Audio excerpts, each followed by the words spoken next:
Stride is an action parkour game set to mimic the likes of Mirror's Edge, but with the addition of VR elements. It was released on September 4th, 2020, and I am making this review on September 7th. While 3 days review may not seem like enough, the game is still only access, and with one mode called Endless Mode. And this mode, I'm sure you can guess, is Endless. In Endless, you run with a procedurally generated course with a looming death wall behind you. You have 3 lives, and once those are out, you have to start over. First aid kits can be seen across the map to refill 1 life, but over the course they start to be seen less and less, and your health is indicated on your left wrist. There are 3 zones classified by their difficulty and design. Easy being easy with a lot of white buildings, medium being medium with a lot of gray buildings, and hard being hard with a lot of buildings that look like you turned the wrong corner and ended up in hell. For the most part, the movement in combat is very smooth. You walk with the joystick, and to move faster, you need to move your arms in a running motion. You jump by holding down a button, and on release, you throw your arms in the air to mimic a jumping motion. You can grab onto ledges and throw yourself over to get a jump boost. Zip lines appear across the map and can be used to quickly get across a gap. Grapple hook areas can also be seen across the map to use. You have to ball your hand into a fist and use the trigger.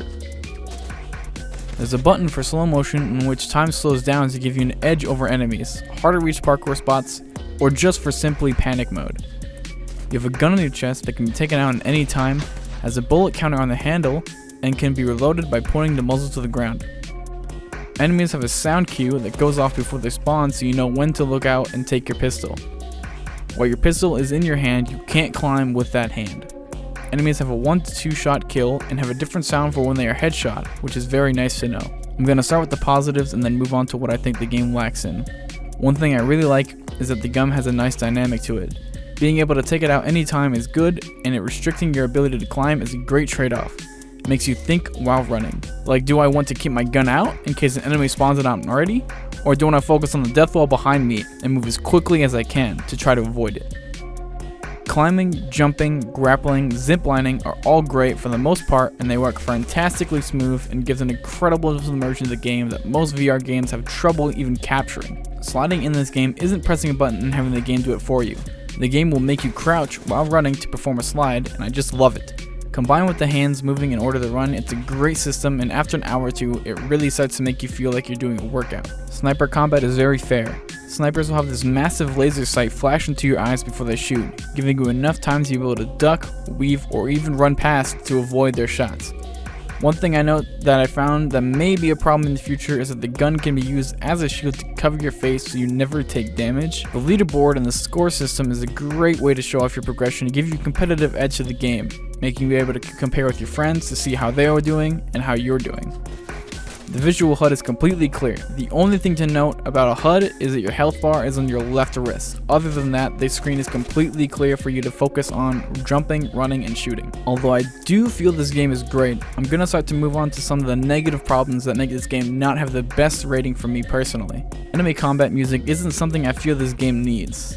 Every enemy gets killed instantly, and there's around 15 to 30 seconds of awkward, racy combat music that isn't very needed. I suggest cut out all the combat music entirely, or only having combat music, as the design and the combat is lacking heavily in the overall gameplay. Music transitions from zone to zone flip on a dime and feel very sudden. There's no bridge between these 2 tracks, and it just makes it feel cut together very, very lazily. Grappling in this game sometimes feel like it just doesn't work. I ball my fist up and I point directly at the spot, but sometimes it just misses for no reason.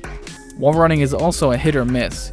I would like if you have to press your hand up against the wall in order to wall run instead of just throwing yourself at the wall and hoping it hits. The slow motion that the game offers can be turned off and on with no real penalty or even a meter to indicate. So once you go out of slow motion, you can just instantly spam it over and over again, giving you so much leeway, it's hard to consider it not cheating.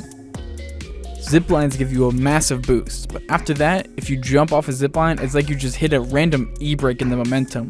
It's just a weird feeling. I'd suggest toning down the zipline speed to match with the overall speed of the game. Other than that, I'm very excited to see what the game has in store for the future, and I really hope it turns out well.